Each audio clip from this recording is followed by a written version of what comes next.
Para sa mga busy at mabilis kumain, hinay-hinay lang dahil may benepisyo raw ang mabagal na pagkain at pagmuya ng mabuti sa kinakain. Alamin sa FitTrack ni Von Aquino.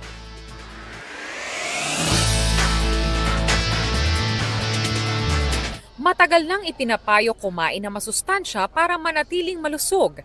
Pero alam nyo bang mahalaga rin daw kung gaano kabilis o kabagal kang kumain? Tinanong ko ang TNVS driver na si Ton Valeroso. Kaya raw niyang tapusin ang pagkain sa loob lang ng halos 5 minuto. Mabilis talagang kumain. Kasi pag gutom ka, siyempre, mas mabilis kang kakain para mabusog ka agad. Ang driver naman na si Fabian Karangian, mas mabilis pa kay Ton. 3 minutes lang, gano'n. Tapos na.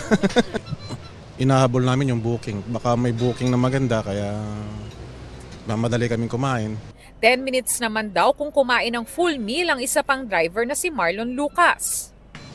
Siyempre, ipipil mo yung pagkain mo para masarap yung kain. Ayon sa mga researcher, umaabot ng 20 minutes bago maipadala ng utak ang hormonal signals na nagsasabing busog na tayo patungo sa tiyan. At posible raw na kapag mabilis kumain, mamiss ang signal na ito. Kumakain ka pa kahit busog na. Sabi naman ng isang gastroenterologist, Hindi naman yan like hard and fast rule.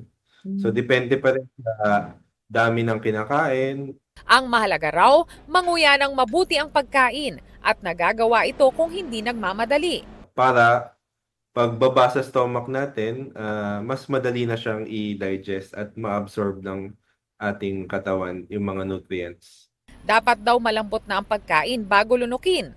Pwede ring uminom ng tubig sa pagitan ng pagnguya. Ugaliin din ang mindful eating, i-enjoy ang pagkain at iwasang mag-cellphone.